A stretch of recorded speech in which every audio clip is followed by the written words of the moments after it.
WG video को दोस्तों शुरू में कर दीजिएगा लाइक सोलो सिकोआ के नाम, क्योंकि सोलो दोस्तों इस वक्त बने हुए हैं ब्लड लाइन के नेता। तो गाइस आज की स्मैकडाउन हो गई खत्म, जो कि मेरे हिसाब से दोस्तों काफी धांसू गई है, लेकिन इसकी एंडिंग इतनी ज्यादा कंफ्यूजिंग थी कि गाइस मैं खुद चौंक गया। यहां दोस्तों बॉस्टन से लाइव थी दोस्तों आज की फ्रेंड स्मैकडाउन, जिसके अंदर सबसे पहला मैच हम लोगों को देखने को मिलता है शार्लेट फ्लेयर एंड दोस्तों उनके मित्र यानी कि शॉक्सी ब्लैक हार्ट का।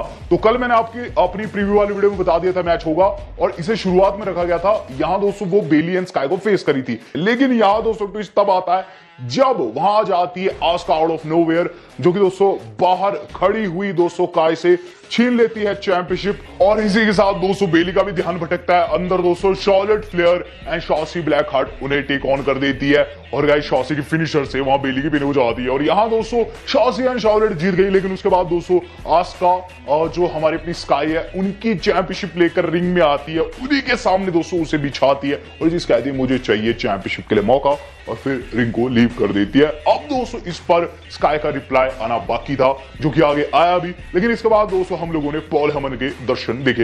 पॉल हेमन दोस्तों वहां दर्शन देते हैं और गाइस रोमन रेंस से फोन पर बात करते हुए नजर आते हैं। सारी अपडेट्स वो दे रहे थे रोमन रेंस को कि वहां से आ जाते जिमी ऊसो।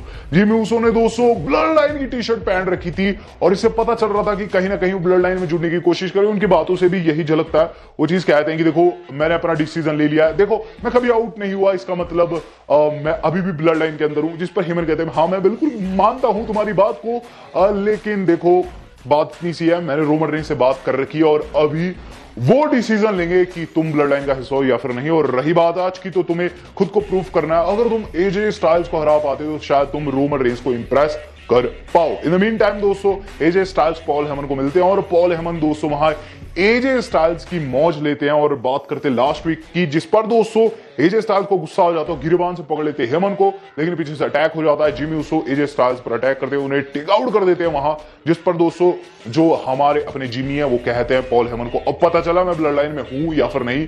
जिसके बाद वहां से चले जाते हैं और फिर पॉल हेमन फिर से कॉल लगाते हैं रोमन रेंस को। बात की जाए दोस्तों इसके बाद क्या हुआ, इसके बाद दोस्तों हम लोगों ने बैक स्टेज देखा कि जो हमारी अपनी स्काई है बहुत गुस्से में है, और ये चीज कहती है कि देखो आस्का को चैंपियनशिप के लिए मौका चाहिए, और ऐसे में मैं कहना चाहूंगी कि यस आई एक्सेप्ट, और मैं उसे फेस करने के लिए तैयार हूं। यहां दोस्तों उन्होंने ये चीज कह दी थी, जिसके कुछ टाइम बाद दोस्तों आस्का का भी रिएक्शन आया, जो कि बंद कमरे में से ये चीज कहती है कि तू नहीं जानती, तैने अपनी मौत को दावत दे दी है, तैने कैश इन करके चैंपियनशिप तो हथिया ली है मुझसे, लेकिन इन 2 वीक्स मैं उसे वापस लेने वाले हूं। तो इन 2 वीक्स दोस्तों हम लोगों को इनका मैच देखने को मिलेगा, जो कि होगा WWE वुमेन्स चैंपियनशिप के लिए। जनता पागल हो चुकी है, एलए नाइट की एंट्री हो चुकी है। एलए नाइट दोस्तों आते हैं और गाइस उन्हें तगड़ा ओवेशन मिलता है, हर कोई एलए नाइट के नाम की चैट लगा रहा था। एलए नाइट ये चीज कहते हैं द मिज ने मेरे सामने चैलेंज पुट किया है, इनविजिबल जॉन सीना को हराकर काफी खुश हो रहा है।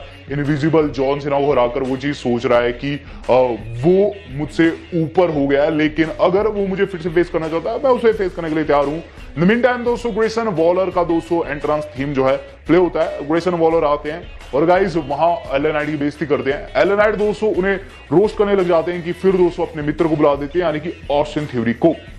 ऑस्टिन थ्योरी आए और गाइस यहां एलए नाइट दोनों को माइक पर ऑन कर देते हैं। वहां दोस्तों ऑस्टिन थ्योरी की बेइज्जती करते हुए दोस्तों ये चीज कहते हैं कि अगर तुझे कोई प्रॉब्लम है तो तू मुझसे मैच लड़ सकता है, आई कैन वुप योर एस। जिसके बाद दोस्तों इनका मैच भी हुआ, और गाइस मैच काफी डिसेंट था, सच्ची बात बताऊं इसके अंदर काफी मजा आया। और इसके अंदर जो वॉलर थे वो कमेंट्री टेबल पर थे, लेकिन उनकी दोस्तों जो चालाकी थी एंड में बिल्कुल भी काम नहीं आती। वो दोस्तों जो कॉर्नर पर रहता है ना दोस्तों टर्न बगल, उसे नंगा कर देते हैं, और इस दौरान दोस्तों जो हमारे एलए नाइट है वो बाल बाल बचते हैं उसके ऊपर टकराने से, और उल्टा दोस्तों उन्होंने अपना BFT लगा दिया दोस्तों थ्योरी को 1 2 and 3। यहां एलए नाइट की एक और बड़ी जीत हुई है, जिसके बाद दोस्तों वॉलर पीछे से अटैक करने की कोशिश करते हैं, लेकिन वहां एलए नाइट उन्हें पकड़ लेते हैं, और यहां दोस्तों थ्योरी को और हमारे बॉलर को भगना पड़ जाता है। तो कुल मिलाकर दोस्तों जो हमारे अपने एलए नाइट है ना वो चालाक भी है और माइक पर अच्छे भी, ये चीज से पता चलता है। लेकिन गाइस ये चीज भी पता चलती है कि जल्द वो फिर से द मिज को रीमैच में फेस करेंगे। इसके बाद दोस्तों हमें क्या चीज देखने को मिली बैक स्टेज दोस्तों, जो पॉल हेमन है ना वो बात कर रहे थे एडम पेयर्स से, उनसे पूछ रहे होते कि रॉ से कौन ट्रेड हो रहा है स्मैकडाउन में। शायद से रोमन रेंस से उन्हें कहा है कि पता करो पॉल हेमन, तभी उन्होंने पूछा एडम पेयर्स से। लेकिन पेयर्स क्या कहते हैं मुझे नहीं पता है, और ये अपर मैनेजमेंट के लोगों का डिसीजन है। इन द मीन टाइम वहां एलए नाइट भी आ जाते हैं और गाइस जिस पर पॉल हेमन को गुस्सा आता है, पॉल कहते हैं कि देखो तुम यहां मेरे बीच में आ चुके हो और मेरी कॉन्वर्सेशन चली हुई थी एडम पेज से, लेकिन मैं तुम्हें सलाह देना चाहूंगा कि जब भी तुम आओ तो नॉक करके आओ। मैं तुम्हारे काम का बहुत बड़ा फैन हूं, लेकिन शायद से तुम्हें एथिक्स नहीं है। जिस पर एले नाइट कहते हैं ये, और उस पर दोस्तों पॉल हेमन वहां से निकल जाते हैं। तो यहां दोस्तों डब्ल्यू वालों ने कहीं ना कहीं LA Knight versus Roman Reigns को भी टीज कर दिया, क्योंकि जिस तरीके से पॉल हेमन ने वहां डिसरिस्पेक्ट किया, मेरे हिसाब से एले नाइट को काफी गुस्सा आ गया था। बात की जाए अब जजमेंट डे की, जजमेंट डे रिंग के अंदर आ चुकी है और गाइज वहां प्रोमो कट कर रही है, जहां डेमियन एंड फिन को तो दोस्तों लोग कहने देते हैं, लेकिन जैसी डोमिनिक कुछ कहते हैं उन्हें बू मिलती है। यहां स्वाभाविक था बू मिलना, और वहां दोस्तों हमें चीज देखने को मिलती है कि डेमियन पिस कहते हैं कि वो हिस्ट्री की सबसे डोमिनेट टीम बन चुकी है, इवन ब्लड लाइन से ऊपर की टीम बन चुकी है, क्योंकि वो चीज किए हैं जो कि वो कभी नहीं कर पाया, जो कि ओवेंस एंड सेमी को हराना, वो भी उनकी चैंपियनशिप के लिए। यहां दोस्तों डोमिनिक को बू लगातार मिल ही रही थी कि गाइस हमें एंट्री देखने को मिलती है वहां हमारे ब्रॉलिंग ब्रूज के लड़कों की। ब्रॉलिंग ब्रूज के लड़के आए और दोस्तों हम लोगों को ये चीज देखने को मिलती है, ब्रॉलिंग ब्रूज यही चीज कहते हैं कि तुम खुद को डोमिनेट टीम तो कह रहे हो, लेकिन शायद तुम हम लोगों को भूल रहे हो, और जब तुम स्मैकडाउन में हो तो तुम खुद को डोमिनेट नहीं कह सकते, क्योंकि हम स्मैकडाउन को रन कर रहे हैं। इस पर हंसते हैं फिन कि ये बंदा डेंजरस है और उंगली करता है, गोलमाल वाला सीन होता है, और इस पर दोस्तों जो पीट डन है उनकी उंगली को तोड़ देते हैं और उसके बाद डेमियन अटैक करते हैं, लेकिन हॉलैंड से क्लोज लाइन खा देते हैं। मैच होता है दोनों टीम्स के बीच में, फिन एंड डेमियन अब फेस कर रहे हैं दोस्तों हमारे ब्रॉलिंग ब्रूस को। शेमस नहीं रहे क्योंकि वो इंजर्ड है।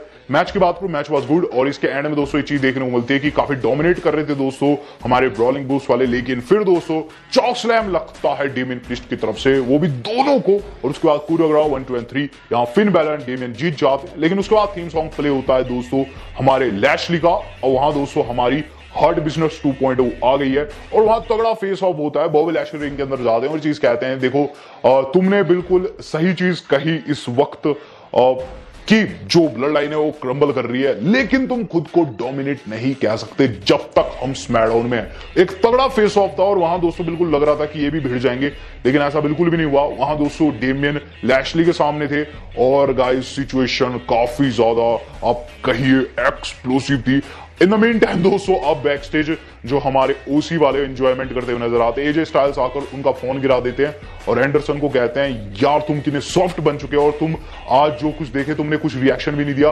वहां जिमी मुझे पीट कर चला गया, जिस पर जो ओसी कहते हैं वो कहते हैं तुम हमारी बात सुनते हो क्या, तुम काय को ब्लड लाइन के बिजनेस में घुसे, जिस पर एजे काफी गुस्से में तमतमाए वहां से निकल जाते हैं। चीज कहते हुए उन्हें उनकी जरूरत नहीं है। अब guys main event of the evening began हो चुका है और गाइस सच्ची बात बताऊं ये मेन इवेंट काफी तगड़ा था और इसके अंदर दोस्तों जिमी फेस कर रहे थे मेरे फेवरेट एजे स्टाइल्स को। रोमन रेंस के बाद मेरे एजे स्टाइल्स बहुत फेवरेट, तो मैं चाहता था इसके अंदर वो जीते, लेकिन क्या वो जीते? इसके अंदर दोस्तों वो चीज हुई जो कि लिटरली दिल को काफी दुखा गई और कंफ्यूज भी कर गई। तो मैच के अंदर दोस्तों हमें चीज देखने को मिलती है कि गाइस जिमी उसो शुरुआत में पिटने लगते हैं लेकिन बीच में आ जाते हैं सोलो सिक्वा जो कि एरिना में नहीं थे।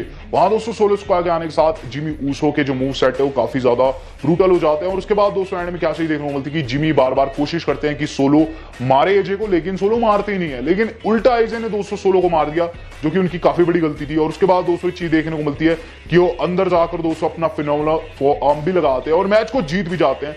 लेकिन गाइस फिर क्या होता है कि सोलो पीछे से एंटर करते हैं, एजे को पता चल जाता है और रिंग को लीव करते हैं, लेकिन एजे वहां से बच के नहीं निकल पाते हैं क्योंकि judgment day out of nowhere पीछे से हमला कर दिया।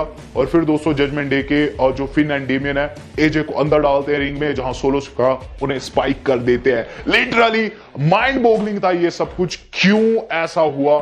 हालांकि दोस्तों पहले तो जजमेंट डे खिलाफ बोल रही थी, लेकिन एंड में वो ब्लड लाइन के साथ दिखाई दी, सोलो स्वीकार भी कंफ्यूज थे। तो गाइस कहीं ना कहीं डब्ल्यू वाले एक ऐसी चीज कर रहे हैं जो कि हमारी समझ से परे है और गाइस सिचुएशन काफी तगड़ी है। और साथ ही साथ दोस्तों अब देखना होगा ये आगे क्या होता है, क्योंकि अब टीम्स की या फिर कह लीजिए जो ये ग्रुप्स रहते हैं इनका दोस्तों गैंग वॉर बिगन हो चुका है और ये सुप्रीमेसी की लड़ाई बिगन हो चुकी है।